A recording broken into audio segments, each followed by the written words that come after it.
is going on, everybody? I apologize for being absent on the YouTube side of things. If you follow me over on X or Twitter or wherever you guys are calling it now, I was pretty active there. I've been sick over the last couple of days. You can probably still kind of hear the nasalness a little bit.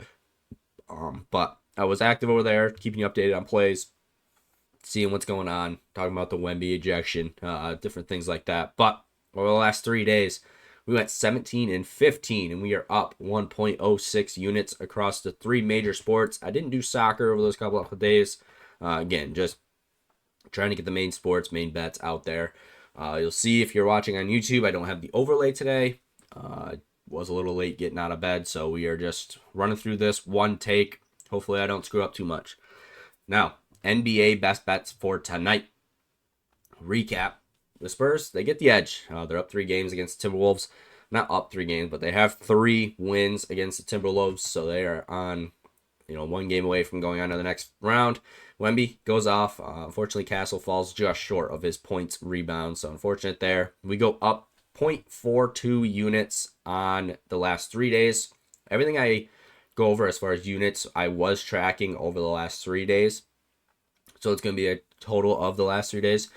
So season, we're down 6.1. Now, best bets for tonight in the NBA. Tobias Harris, over 25.5 points and rebounds.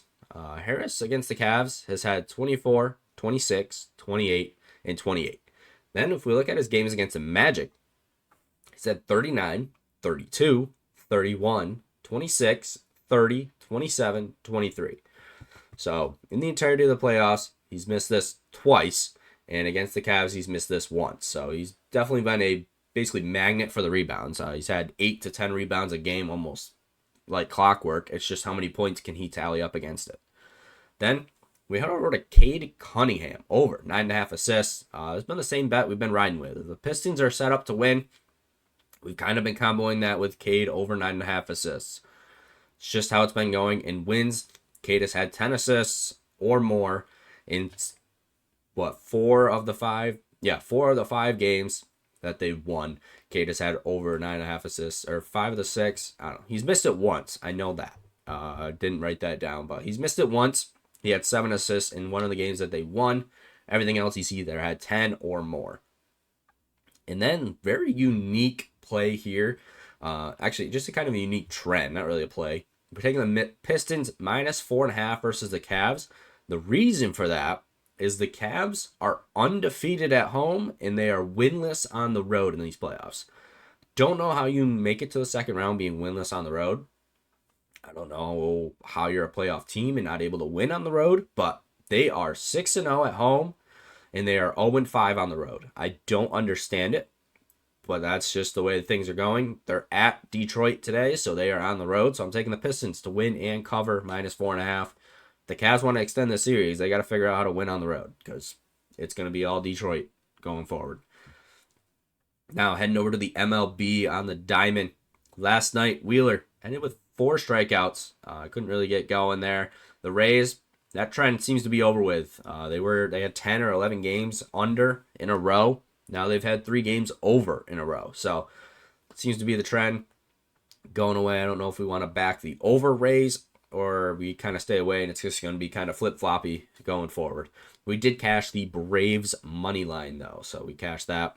We went up 0.33 units over the 3 days, and on the season we are down 20.7, so obviously we want to turn that around. But to do that, we need Zach Geloff over 1.5 hits, runs, and RBIs. Geloff has been under for 3 games in a row. Last time he was 3 games in a row under, he followed up with 4 and 2. The time before that, he was 3 games in a row under. He followed up with 4 and 3. So, if you want to follow that trend, maybe he gets 4 tonight. But we're just going to hopefully he gets 2 or more over 1.5 hits, runs, and RBIs. And then we head over to the Blue Jays. Taking them to cover the minus 1.5 run line versus the Rays. You got Cease on the mound for the Blue Jays, so this gives them the supreme edge in the pitching matchup. And I don't mind if you wanted to look at the first 5 and take out the bullpen here, but the Rays bullpen is kind of a big reason why they've been going over in those games as of late. That bullpen in the last 3 games gave up on average 4 earned runs. over the last 3 games in the games they've been going over. So not really something to fear as of late. If it was 2 weeks ago, yeah, that bullpen has been looked pretty solid. But right now, they're kind of all over the place. So taking them straight up run line, full game. Blue Jays -1.5 versus the Rays. Then we go over to Seth Lugo over 17.5 outs. He has sported 12 outs, then 18, 19, 21, 20, and 19. After a rough outing last game where he only went 4 innings, I expect him to get a good long leash here tonight. Put in quite the performance, kind of get those. He's been going 6 to 7 innings pretty regularly, and I expect that to get here.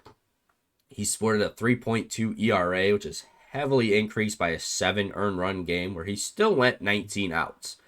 He still went 6 1/3, so looking pretty good for him to cover 6 innings here. The reason he got pulled last game, he gave up 4 earned runs in 1 inning, was getting let up 6 hits. So he was just getting hit around. That happens to pitchers, but that just happened last game. Don't expect it to happen this game. It's a get right position for Seth Lugo. Then we go over to the Red Sox. We're taking them against the Phillies. Cover the run line in the first 5. So Red Sox -0.5 runs in the first 5 innings. Now this is more of a fade on Painter, who is pitching for the Phillies. He has sported a very solid 6.9 ERA. With the last 3 outs, he's given up 8 earned runs, 3 earned runs, and 5 earned runs. In the Red Sox, not the greatest offensive powerhouse in the MLB, but they can certainly put up runs when they need to. With Sonny Gray on the mound for the Sox, I expect this to be a first 5 pretty dominated by the Red Sox. Don't really want to get involved in the bullpen. That's kind of where the Red Sox tend to lose some games. But as far as first 5, I put a lot of faith in Gray. Not a lot of faith in Painter. Well, I put a lot of faith in Painter that he's going to give up runs. So I guess depending on how you want to look at it. But first 5, cover the run line for the Red Sox. Then no run first inning, Royals versus White Sox. All right, heading over to the NHL. Recap. We went 1-2 in the night. We cashed the Sabres money line, but unfortunately Cole Caulfield decided he was going to start shooting the puck. He has yet to go over 3 shots in the playoffs. He had 5 last night, so the under 3.5 did fall short there. And the Ducks Knights, they do stay under. You expected it to happen at least once in this series, so next game we'll be hitting it over as well. It's pretty high-scoring offenses between those two, so I don't hate. Just keep hitting the over. Over the last 3 days, went up 0.31 units. On the season, we are down 0.89. So we're right there basically losing the juice over the season. We want to obviously go positive, so let's turn that around. Do that. Best bets for tonight. Mackenzie Blackwood, over 24.5 saves. There's been 114 saves over the 4 games played, so 28.5 per game. Plus, this is an elimination game for the Wild. You're going to see a little bit more energy, a little bit more effort, a little bit more, consistency in the offensive end for the Wild. I expect Mackenzie Blackwood to have quite a few shots on goal here. So over 24.5 saves. Plus, staying with that narrative, Matt Boldy. There's going to be a lot of shots. Odds are it's coming from him. If the Wild plan to extend this series, it's going to go through Boldy. He's been ripping the puck this season. He's had 43 shots over the 10 games in the playoffs. Gives him about 4. Actually, it gives him exactly 4.3 shots per game, which is well over this total. He's had some 5 shots, 6 shots. He's had some 7-shot games. Obviously, he's had some 1-shot games. But elimination game, he has been their main offensive focal piece. I expect him to keep going here. Then Wild versus Avalanche, over 6.5 total goals. I don't foresee this series has yet to go under. I don't know why that would change here tonight, especially in an elimination game. We thought it was going to go under last game, but empty net goal, 30 seconds left, pushed it to 7 goals, so we were good to go there. So over 6.5, Wild versus Avalanche. And then we head over to the PGA, one of the championships this weekend, and I think we're looking at a pretty well-rounded field here. Going to be quite the interesting series. A lot of people will see if Scotty can break the second place curse, see if he can finish first rather than not coming in second, finishing like 10th or something, which I don't foresee him doing, but you never know. But he has come in second in 3 straight matchup, or 3 straight championships going back to Augusta. So I just am not sure what's going on with him, but obviously he doesn't want to come in second. He wants to come in first, so hopefully he can break through that. Without that, though, let's go Matt McCarty. Round 1 matchup, taking him to win. McCarty had a rough outing at RBC, but turned it around last week at the Truist. So hoping he can keep that momentum going into this tournament, win his matchup here. Not really any people in his matchup that's overly concerning. It's just whether he can show up and do what we know he can do. Then we go over to Harris English, round 1 matchup. English has looked great, and his only real competition is Ben Griffin in his matchup. The edge does go to Harris a little bit, especially with his outing in the Truist. He's been hot, especially in his approach. Not his driver's been steady, his putt's been steady, but he's been gaining strokes on his approach. He's been putting up right around the hole, setting up for a lot of 1-putt holes, so he's been looking really great there. If he can keep doing that, don't foresee him losing this matchup here. And Ricky Fowler, top 20. Fowler has looked great. A loaded field like this, I like his top 10. 20 is safer, plus it's plus money still, so why not just get the plus money, add a little bit of a buffer there, increase with the people on the slate. Maybe we look at it a little bit later in the week. Maybe we go top 10, depending on how he's doing. But right now, top 20, Ricky Fowler for plus money. Then we head over to soccer.